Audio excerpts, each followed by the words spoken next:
Okay, so but we met you at the con, Yeah. right, Stacey? So um you're the chemical engineer, right? Yeah. Ah, remember Yeah. that one. Yeah, All that's a right, good memory. good. All right. Yeah, we listened to you talk there in Vegas, and we were like, these guys have some good answers. Like I like the way you guys thought about things and discussed kind of like your thought process and things like that. So I was like, oh, gotta buy into this. And and we started chatting just like our team here after I think you guys were on like Capro and Mike's show. And I think Hmm. Tristina was watching you guys live on that. And I was like, that's right. I remember we can get these guys in Vegas. Sean was there too. And we briefly talked about it. I had bought in, but hadn't even opened it, hadn't started looking at it yet. So yeah, a bunch of us kind of got together and decided to work on it. And That's all. now here you are. You're the winners. You did it. Who would have thought? Yeah. After how long was it going? The three, almost 3.5 years Yeah, going? yeah. It was Yeah, I think March of 22 when we something released like it. that. Yeah, Yeah, something like that. This has been a while, so I'm glad. I'm glad you guys. I'm glad you guys did it because now we've given Nate and I a kick in the pants to start working on our next one. that's That's, right. That's that's right. exciting. I, Do you have something hidden already, or We do, yes. all Yeah, right? it's actually fun fact. It's actually the first coin that we ever did, uh, but we never did a hunt for it, and so now we're like, okay, now let's do it. Yeah, it's time. So from start to finish, like what's the time frame here? Did you start in it on this hunt around March? Is that we truncated your 3.5 year hunt down into like days. So unfortunately for those that were Wow. working on it for that, we solved it in a few days. It was what, 3.5 days, I think, was when Yeah, we finally got comfortable with the solve, was about 3.5, 4 days. yeah, okay? Fortunately, things came together, yeah, pretty quickly for us. But then actually getting it turned into a whole nother adventure. Yes. And you're the one that actually went out there, right, Sean? Yeah, I was the one that went out there first in the snow that was up to my knees, and then again in the second time. It was a little easier the second time, just a little. Yeah. Yeah, when there's no snow on the ground, I can imagine. Yeah, I thought I was gonna die just like on the way up, and I was like, but I've come this far. I got to get all the way. And then it's funny because like we have like a video that I took while I was there where I like zoomed in on what turned out to be the right rock, and I was like, I'd like to go to that rock, but I don't think I'm gonna risk it because I don't know for sure. Well, Dang, you're so close. Yeah. so thank you for not actually risking your life in the end because there are things that are more important than winning. Well, we were 5 minutes from calling, literally from calling search and rescue because the first time he went up there in the snow, he'd been gone for so long. And I'm also on the West Coast, and I just kind of, I was working as he was up there, and I look out the window and it's kind of dark. And I'm like, where is Sean? We haven't heard from him all day. And so we were concerned there that we were looking up search and rescue phone numbers right as he was finally getting down enough where he could get at service and talk to us. But it was pretty scary. Well, the problem was, yeah, you kind of there's no service once you pass like where it splits off for the hump, and that was also coincidentally where the trail got really, really, I mean, in that snow, almost impossible. So I was going like 100 feet every like minute. It was like ridiculous. But I was like, I just got to get there. I'm over halfway. I got to just finish it off, and then it kept getting steeper and steeper. And I don't even think I was on the trail at some point because I was just following the footsteps because you don't know where the trail is when there's that much snow. But it Right. was an adventure. So whereabouts do you live? Are you close in California? Yeah, I live in Long Beach, like near Los Angeles. Okay. And the others, I'm guessing, aren't as quite as close. Yeah, it was pretty much on me. We had a couple in Texas, Stacy's in Canada. So Yeah, I'm up in the Pacific Northwest, North Idaho, Eastern Washington area. Oh, Okay. Cool. Hey, you guys are all over the place. All right. So Nate and I are dying to know the process that you guys went through and what the actual answers were that you guys came up with. and we like to compare them with uh, with what our answers were, and see how close you guys are. Like if you nailed it, or if somehow you were able to skirt around it and just keep going. Yeah, with our first hunt, I remember Mike Franz, there was one part where he actually bypassed, some of the clues we put together,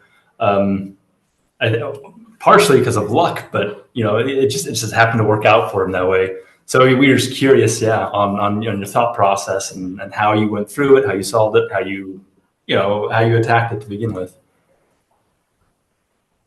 Yeah, so I think I don't have it in front of me. So if you have it in front of you, Stacy, you might be better to do it. But I think the first thing we found was the seal, right? Because you had to find the seal of whatever that royal family was. Travertine.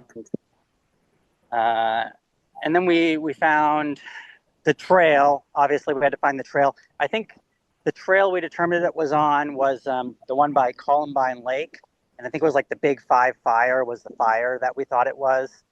And that gave but how did you find that fire? What tool did you use?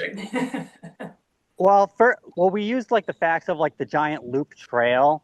I'm trying to remember all the facts we had, but we had like a certain number of facts. So we were looking for like a specific loop trail that was in Sequoia or Kings, because we'd found that little, whatever that thing was, that was like a part of a pamphlet from Sequoia or Kings Canyon, right? Like that little map piece. Right. So we knew the general area that it had to be in. And so we were looking for a loop trail that would take about 5 days to hike, and just like meticulously searched every loop trail until we found one where a fire matched up. And I think the fire, when I found it at first, I think it was actually just in like somebody's log of like, they were like recording their trip, and they said that they passed by it. And we even have like a photo like they took of like the tree that had like the date of it. So we knew the date lined up as well. Really? Wow. Yeah. And That's then incredible. afterwards, after we found that, and we'd kind of actually solved, we thought, the whole thing, but coming back to this piece, because we were kind of going through all of the pieces to double check if we had gone wrong anywhere, after Sean's first boots on the ground experience, we were like, where could we have gone wrong? And we went back, and there ended up being a site, and I'm trying to remember if it's on like the parks or fire service. There's some really good site that actually has mapped out all of the fire history. And so we went through that meticulously to try and figure out if there was any other fire that could have lined up possibly with our dates. And like that was one of the things we got pretty sure on that we couldn't have missed. So awesome. That's good to hear. I know Andy and I, we had gone back and forth for a long time. We were so worried that it was too obscure. But we had thought that to find the trail, you'd need to first find that fire. But it sounds like you guys did it the other way around, actually. You first found what could have been a good candidate for the trail, and then realized that there was a fire there, kind of confirming it. Yes. Yeah, like there were only so many trails that were going to be in those two parks that also were like 5 or 6 days or however long it had to be for them to have hiked.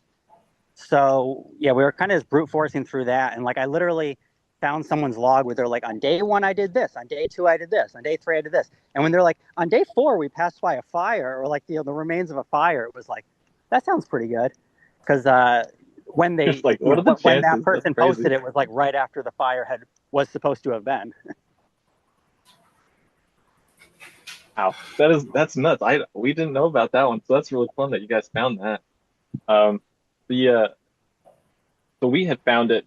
Used the resource that we used for this was Caltopo, and they've got those databases. I'm assuming they're using the same one that you guys found to populate a layer over their maps that shows all the fire history. Had that little fire that was right there, but searching directly for that fire, just generally on the internet, it's so hard to find it, even if you knew what it was. That's why I was a little bit I was a little bit worried that that was going to be a tripping point for a lot of people. But it sounds like you guys, not for you guys. There was a you guys lot of just did fires too. Like there were a lot of fire possibilities. And there were a couple big ones that got all the news articles around that same time, right? So Exactly. the small one was hardly an afterthought for anyone in the news.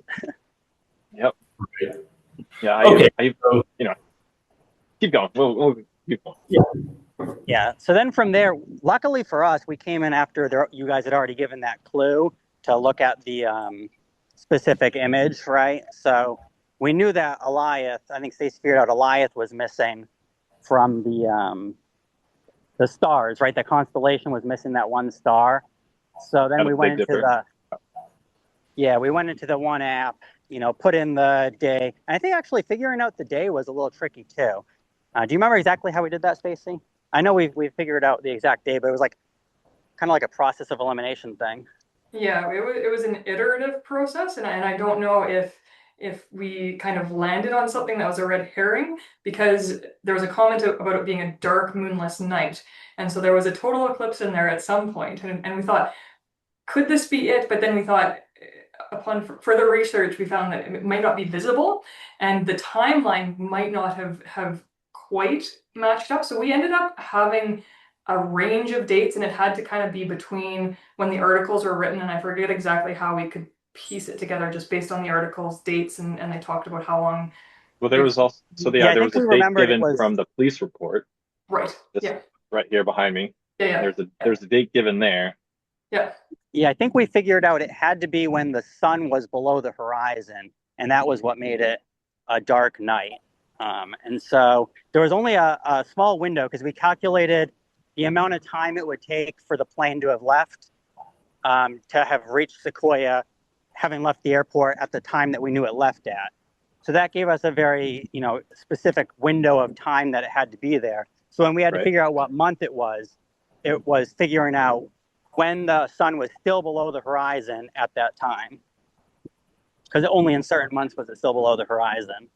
We ended up with a range of months. We thought it could be potentially between a couple of them, and it encompassed as well the one that was that happened to be the eclipse date. And so looking at where the star would have been at that point, we had kind of a triangle range of where we were searching from based on, here's the trail, and then we extrapolate, we can look and see exactly what the angle was that we needed to be looking between. So we kind of we weren't precisely sure on the date when we started looking for everything else to line up, but we had kind of a narrow triangle that we knew we were looking towards. Yeah, that one for us, it was a little bit of a red herring, not as much. Just because we're writing these articles from the perspective of that person, right? Farah, she was the one that recorded all of this, and at the time, she had not seen the moon rise yet. Right? And so by the time she had gone to bed, there had been no moon. So for her perspective, it was a moonless night. Although I believe later on that night, the moon actually did rise, but it would have been weeks. Right. So yeah, that was a little bit of a red herring, but we really want to get people into the mind of how would this have actually happened. Yeah, and that's pretty much what we did. Yeah, it was a combination of where the moon was and where the sun was in certain months. And I think it was a little tough for us to get it exact. So we ended up following, the line in either month. And there weren't a lot of good candidates for what the star would be. I think Jeremy or somebody quickly, saw that Astor Lake would be a good possibility. I think actually Jeremy figured out that Astor Lake would be a good possibility before we even did this process, because the watchtower was already on our radar. Yeah, we had found Astor Lake already with the watchtower and had already kind of narrowed in that had to be right. Like we knew that was the star. It's got to be around there somewhere. Yep. Yeah, and then we had the door, of course, having found the seal that linked to the door, and so right away we're like, okay, we're gonna overlay this on the map, and this is where I think our biggest sticky point came, was we overlaid it on the map. And determining what was, what are the points? We had the eye was obvious, right? You stick the eye on the watchtower. Yep. And the knob of noon, right? The knob of noon, we were like, okay, like it's probably that circle that's like at 12 o'clock, but it could be like the triangle that's right next to it, and just gave us like a little bit of margin of error. And so we never loved our point in hand rock. And I never went there in person, so I don't know if that's something we're supposed to see in person. We found a couple rocks that were like, I guess maybe that's it, but I don't know if you can tell us what the actual point-in-hand rock was. Yeah, Nate, why don't you go ahead? That's fun. Yeah. So that and it's a boulder. It's a huge boulder in kind of an opening on that mountain. There are several other boulders kind of scattered around, but this one particular boulder, I mean, Andy and I saw it from afar off when we were first walking this area, and it caught our eye. It really it looked just like a giant pointing hand. From the right angle, I guess. If you looked at it from behind, it just looked like a normal boulder. But when you walked to the side of it, we actually walked to the other side of it, and it looked more like an alligator. But from that one side, it looked like a pointing hand. Yeah. Maybe that was our issue then, that we never actually went to it boots on the ground. We're using aerials and stuff, and we're like, it's already a 6-mile walk. If we have to go up there, we might be turning this into 8. And so we kind of got in our heads a little bit about how far would you guys actually be having us walk here?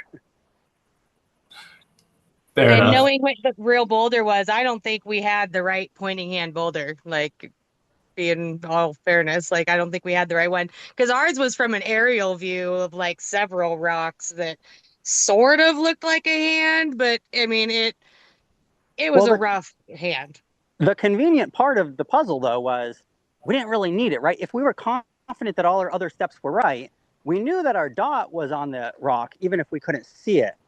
So then Jeremy had figured out as well that the number was the phone number, right, of the lady in the advertisement. Yes. Right. So we knew the distance we had to travel from the approximate spot we had to go. And so then we were just like, all right, if we go in any direction, right, let's not worry about what direction this hand's pointing. If we go in any direction, where are we going to end up that could work? And so obviously when we followed it to Panther Gap, there was a great rock there that I think turned out to be the right rock, right at the distance we needed it to be. And it would have made it a good spot for a plane to have crashed as well, because obviously we knew what direction the plane was coming from. Most likely it's going to crash into the side of, a cliff face or a mountain. It's not going to go over the mountain and then duck and crash right on the other side. So it sort of just seemed like it had to be the right spot without even having gone to the pointing hand rock or verified that it was pointing in that direction or the opposite direction. No, that's interesting that you say that, because as Nate and I were doing that, before we even went to that area, we had been scouring the maps because we knew the history of this area, Nevada Triangle, where there had been over 2,000 airplanes that had just crashed. Many of them disappeared, never to be found again. And so we did that. We were scouring this area. And well, where might we think an airplane might crash? And it was in that particular area. So it seems like you guys kind of think a lot like we do. But I have to ask, Sean, in your excitement, did you actually find some of the airplane parts in that area that were left behind? I didn't even find the coin. I was so excited. The problem was I didn't have service, right? And so I've been a minute late in treasure hunts before. And even though this one's been going on for 3 years, I was like, all right, I'm going to look for this coin. I looked for it for about 1 minute, like maybe 2 minutes. And then I was like, I just got to get this thing submitted. I can't submit it here. So then I just started sprinting down the mountain full speed. I ignored the whole trail. That was kind of a mistake, but you never know when you're going to be a minute late. I'm like, what if somebody found it this morning and they haven't submitted it yet? I'm going to fly down this mountain just in case. Yep. So I didn't get a chance to look for any airplane parts, unfortunately. It was pretty funny looking at his All Trails map afterwards, because you can see Sean following the trail nicely all the way up. And then you can see him kind of pause for a second, turn around, go right to the right spot. And then he just goes off trail, like all the way down. What is he doing? Like, did he just fall off a cliff? Tumbling down? I was just sprinting down. I was like, we are not going to have gone twice in the snow, almost died, and then not win this thing. We got to get this thing submitted. Yeah. So is the coin still there then? Yeah. Potentially. I mean, I don't have it. So unless a bird took it or, I mean, I kind of I tried to follow where that arrow was pointing into the crevice, but I guess a couple years. I mean, it could have been under something or moved or slightly off to the side. So it's probably still there, I'd say. Well, should we tell him, Nathan? Tell him. Tell him. Yeah, like we're so I think we got it. So right where that arrow is pointing, hey, there's a big boulder, and then there's another boulder that's kind of lying underneath it a little bit, almost like a table, right? Yeah. And you go behind that, and there's a gap. But if you kind of reach a little bit underneath it, there's a little bit of a ledge that's there, and you can see it from one angle if you kind of go off to the side, but from up top you really can't see it. But if you reach your hand down in there, there's a little ledge, and there should be, if some critter hasn't taken off with it, there should be a coin that's in there in a little bag. Should be Yeah, there. so you really need to So- look like at that photo key, like exactly where that arrow is pointing, like Yeah, there. like I tried to for those 2 minutes, but yeah, I was like, I probably could search here for 20 minutes and find it, but what is my higher priority? I don't need it to win. As cool as it would be to have. Yep. But I will say one other It's thing still too. out there then. If somebody who's working on this wants to go out and see where it is, Yeah. maybe they can go retrieve it. Yeah, I'd be interested to see if somebody else wanted to go do that. I will say one more piece though I wanted to mention that I think was the linchpin, because at this point we were very confident on everything except for that point in hand rock, and that was the one thing that could potentially take us in different directions, right? But I think the linchpin was when we matched up that background from the key photo. Like we literally like saw the trees in the background were the exact same. So we're like, all right, it has to be somewhere that has a view of these exact trees. And that was when we were very, very confident it was the correct spot. Yeah, Jeremy scoured for that picture for sure. And as soon as he posted that picture, we're like, yep, that's it. We're there. And like, we knew it. And it Yeah, kind And of, you had For sent sure. that picture to us, and when Nate and I saw that, we were dying. We were like, they're so close. Yeah, And we I wanted gotta, to tell you. We wanted to tell you, but we're like, we can't do this. We can't do it. That'd be unfair to everybody else. yeah, I gotta send you the video I took when I was like, I forget if I was standing on the scenic rock. I think I actually went a little bit, I don't know what direction it's a little bit in the direction of the General Sherman tree, right? Which was the victor, the guy that was led by victory, right? So we were Right. confident which direction we had to go in as well. We figured the other king was probably, what was it, Mount Whitney or whatever the biggest mountain is over there. That was our guess, because it was like exactly in the other direction. Yes. So we figured we had to go in the direction of the General Sherman tree. So I think I wasn't quite on scenic rock when I took this video. There was actually like another mound of rocks, like a little bit in that direction, which was like kind of as far as I went on the snow day. And I took the video though, where I zoom in on the exact rocks, and I'm like, oh, this could be it. But I never went. So did you figure this out after you'd already gotten home and were reviewing the video? Is that when you figured it out? Yeah, so after we found it, I was like, well, let me see, if we captured it on film. And sure enough, it was the one that I zoomed in on, because you can kind of see the crack in the middle of that rock, which was what made me think like, okay, there's like, we need some sort of like two-tiered type of rock situation. So that was the one that made me think it could be it. But it was like 2 football fields away through snow up to my knees, and I'd already soaked through my socks. I was like, maybe I'll just try it again another day. Smart. Yeah. And it was probably good because they're about to call search and rescue on you. So Yeah, if I'd literally gone there, they probably would have called the search and rescue. It was that close. 5 minutes. We were looking up the phone. I was looking up the phone numbers anyway. Like I was starting to get really concerned on that trip. For sure. Yeah, it's hard to describe how slow I was moving in that. I mean, it was to my knees. It was it was pretty crazy. And he'd been up there like all day. So that was the thing. He got up there like first thing in the morning. And I mean, it was getting dark by the time we're like, okay, where is he? Like we haven't heard from him, and we're going, there's a serious concern here. And I think he got a hold of us within a couple of minutes after we started to get, real concerned. It was real close though. We were really close to calling search and rescue. And it sounds like we were ill prepared, but like I swear, like we tried to go when there was less snow. Like we were tracking the weather. We didn't go right the first second that we solved it. We waited, and we looked at, some of like the live feeds, but the live feeds that they have are like 2,000 feet lower in altitude. So we're like, oh, it doesn't look that bad. And of course, it wasn't that bad at the parking lot, but by the time you get up there in altitude, it was quite bad. And Yeah. I think, the first part was trampled down a little bit, like up to the hump, because that's where a lot of the hikers had been. But nobody had really dared venture, other than probably the one person whose footsteps I was trying to follow, had dared venture up to Panther Gap. So I'm just out of curiosity, of all the clues that we put in there, what was the one that you felt was just the easiest? Like, oh, that's too easy. And what did you feel was the most difficult one? I think we'd already come to it after the clue about the star had been released, so that one was fairly easy for us already having been given the clue, I guess. So we Sure. knew what had to be the guide by that point. So that was fairly easy, I think. Yeah, I think maybe the Dutch Madam's number was sort of easy too, but granted, I wasn't the one that solved it, so everything's easy when someone else in your group solves it for you. And what about the hardest one?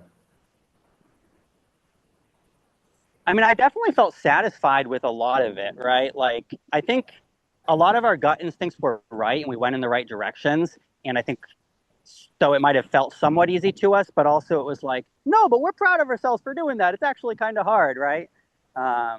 Like our first gut instinct was just, lay over the door on the map. But I still think that's really clever and a cool part of a treasure hunt.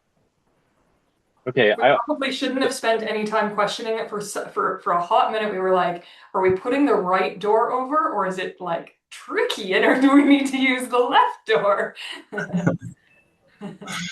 well, we intentionally worded it that way to make you think that, yeah. So I do want to know though, your reactions when you started finding out more about the Travertine family and the temple of Padmanabha Swami. Probably didn't pronounce it right, but what were your reactions when you started learning about the history of this place and everything that's there? Yeah, I mean, I thought it was really cool. I know once we figured out that it was, something to do with sort of Indians and relics and history, we'd been searching for temples. And I think we had like 2 on our radar, and that was one of them before we'd even found the seal. Because I think we found like some article about with the guy first, right? The guy at the address in New York City, I think it was, right? Where he was trafficking, right? He was arrested for trafficking or something, the antiquities. Yep. So yeah, just going down that whole rabbit hole, which obviously turned out to be right, but it was very interesting to see all the history behind it. I thought it was really well tied in, that it was like a plausible story that actually could have happened. Yeah, I remember when we found, learned about this temple and the treasure there. And we were just blown away. We just thought this was like one of the coolest things that that we had found. And then looking at these old photographs of these doors, we just can't pass up this opportunity.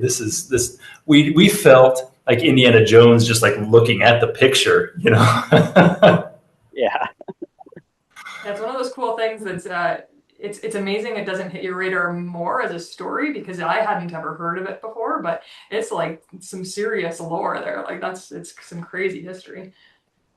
Yeah, I mean, you have a temple that's completely coated in gold.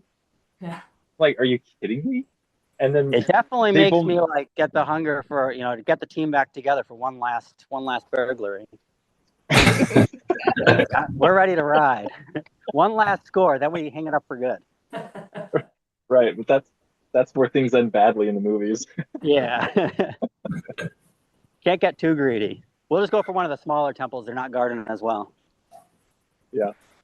Right. Which is what this guy that was responsible for these this large ring of antiques traffic was That was his MO. Or he had a lot of people that were going through a bunch of these temples that weren't anymore, stealing a lot of different relics, statues, and whatnot, and selling them all over the world. And that was the Art of the Past was the name of the store that he had in New York City, which is now clothing boutique.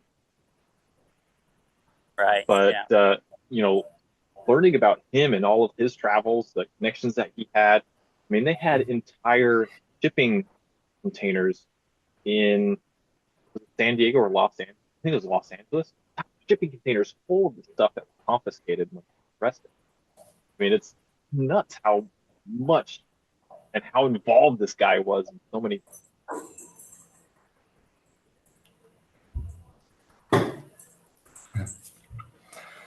Well,